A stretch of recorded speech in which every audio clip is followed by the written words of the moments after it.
Olá, amigos da história, estou de volta. Madame Satã foi uma figura lendária no Rio de Janeiro, especificamente no bairro da Lapa, nas décadas de 20, 30 e 40.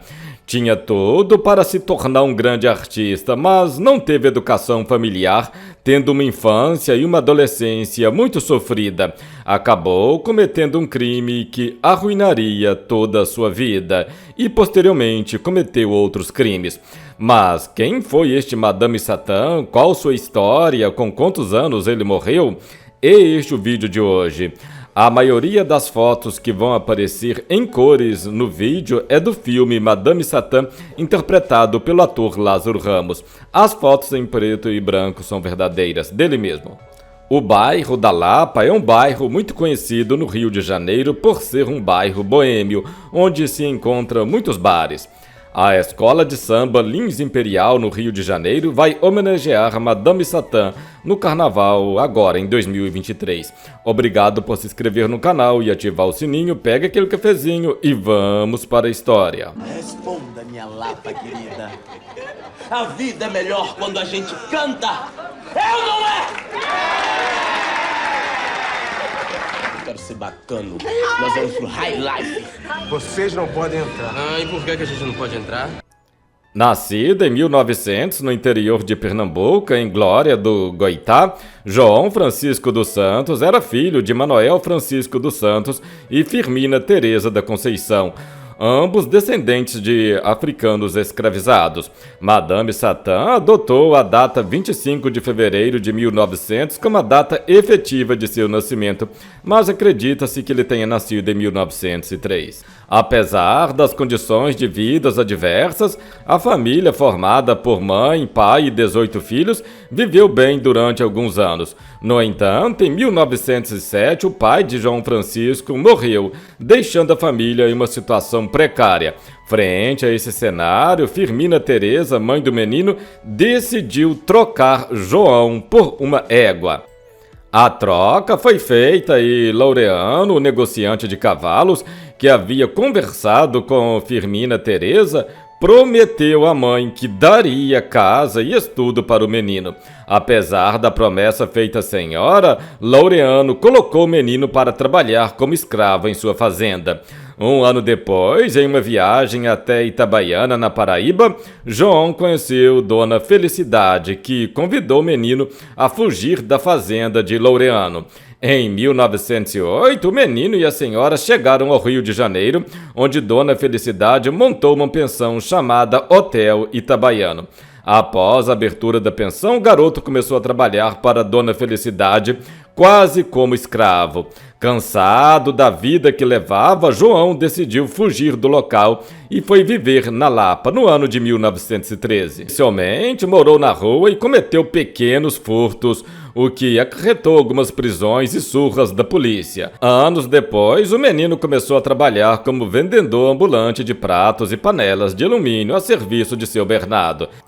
Em 1918, o sonho de ser artista começou a nascer dentro de Madame, tudo por causa de uma companhia francesa, Batachan, que passava uma temporada na cidade apresentando seu teatro de revista. Anos depois, o jovem começou a trabalhar como cozinheiro na pensão do Catete, local onde conheceu a atriz Sara Nobre, artista que o apresentou ao mundo do teatro. Homossexual, assumido e transformista, em 1923 já era conhecido como um malandro respeitado pelo seu soco de esquerda. Em sua juventude, Madame também aprendeu a lutar capoeira. Madame havia sido treinado por Sete Coroas, um malandro e cafetão muito conhecido na Lapa que foi o responsável por introduzi-lo ao mundo da malandragem e ensinar-lhe truques com a navalha. O malandro Sete Coroas foi considerado por Madame como o maior dentre todos os malandros que ele conheceu. Sete Coroas morreu em 1923, deixando Satã como seu substituto no bairro da Lapa. No mesmo ano, Madame começou a trabalhar como travesti artista no espetáculo Loucos em Copacabana. Na época, ele se sentia muito realizado com a profissão e desde que havia conseguido entrar para o teatro, ele havia se afastado da vida boêmia da Lapa. No entanto, em 1928, Madame se meteu em uma briga que acabou resultando na morte do vigilante noturno Alberto. Após o crime, Madame foi condenado a 16 anos. Essa prisão, especificamente, marcou o fim da carreira artística do transformista. Cerca de 2 anos e 3 meses depois, ele foi absolvido ao alegar legítima defesa. De acordo com testemunhas, quem havia dado o primeiro golpe durante a briga havia sido Alberto. Além do assassinato do guarda, Madame foi citada em outros 29 processos, 3 homicídios, 3 agressões, 2 furtos, 3 desacatos, 4 resistências à prisão, 1 ultraje ao pudor e 1 porte de arma, entre outros. Após sair da prisão em Ilha Grande, Madame começou a trabalhar como uma espécie de vigia em bares, botequins. Em troca, o malandro recebia dinheiro, refeições e cafés. Além de proteger estabelecimentos, impedia que outros malandros e moleques de rua fossem perseguidos e zelava também para que meretrizes não fossem vítimas de agressão ou estupro. No ano de 1938, João Francisco foi convencido a participar de um concurso de fantasia no baile de carnaval promovido pelo bloco Caçadores de Veados no Teatro República. Na época, o concurso era muito famoso, atraía turistas do Brasil e do mundo, oferecia oportunidades de trabalho para transformistas e cedia bons prêmios a quem concorresse. Inspirado em um morcego do Nordeste, mais especificamente da região Glória de Goitá, João Francisco ganhou o primeiro prêmio do concurso, um rádio e um tapete de mesa. Dias depois, o transformista e seus amigos foram presos no Passeio Público, um parque famoso no Rio de Janeiro por ser um ponto de encontro de homossexuais. Na hora de registrar a ocorrência, o delegado pediu que João falasse seu apelido, mas ele afirmou que não tinha nenhum e se recusou a contar seu nome verdadeiro. Porém, o oficial reconheceu o malandro como vencedor do concurso do Teatro da República, associando a fantasia com o filme Madame Satã, que havia sido recentemente lançado no Brasil. O delegado decidiu apelidar João Francisco dos Santos de Madame Satã.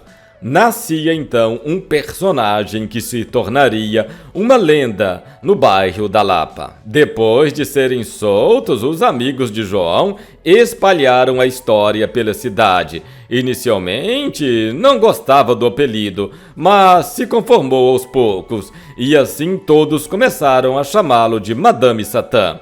Em pouco tempo, Madame já era uma lenda no Rio de Janeiro.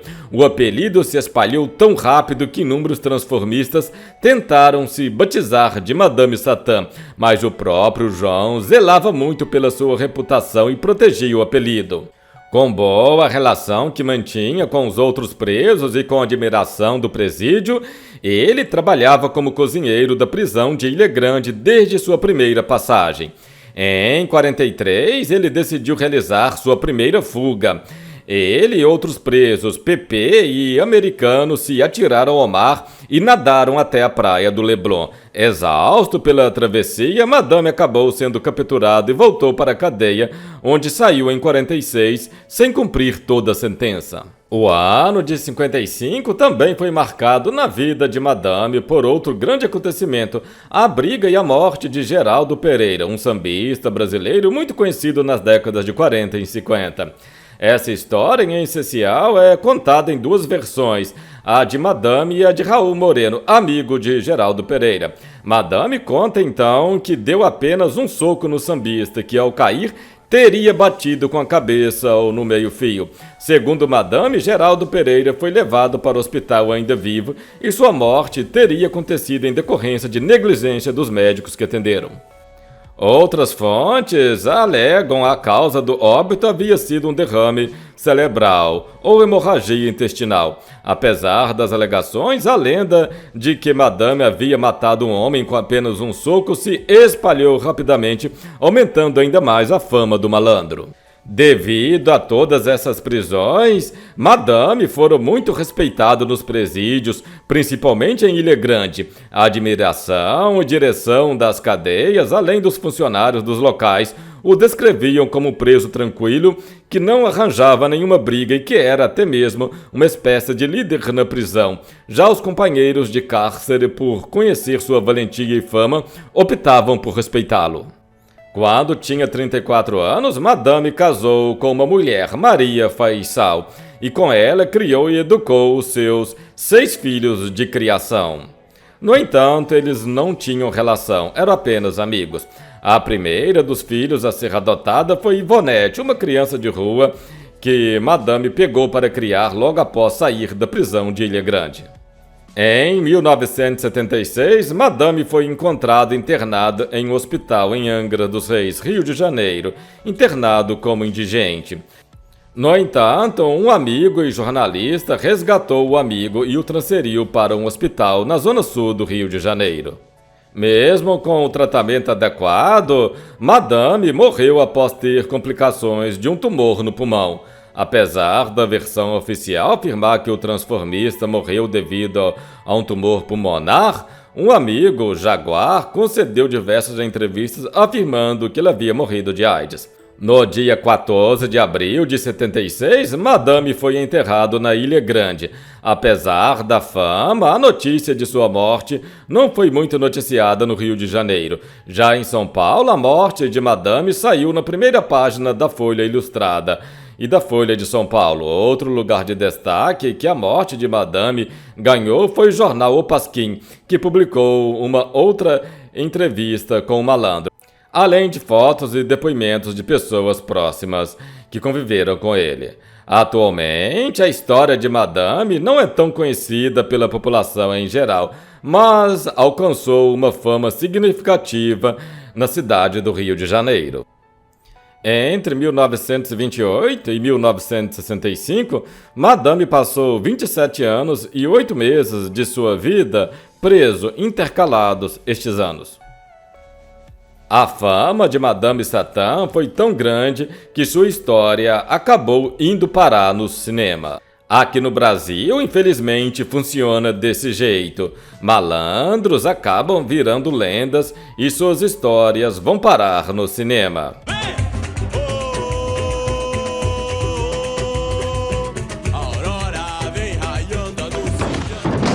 Tu parece um bicho. Sai por aí, batendo a cabeça na parede.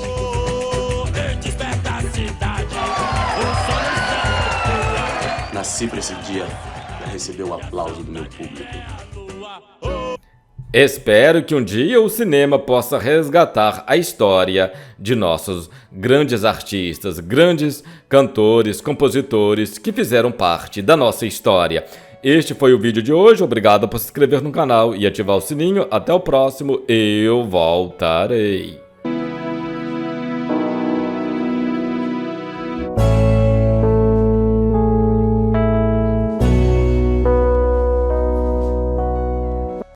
Editamos este vídeo e estamos postando novamente, pois no outro vídeo aparecia uma foto de uma moça como sendo Madame Satã na adolescência, mas esta foto é de Enedina Alves Marques, a primeira engenheira negra do Brasil.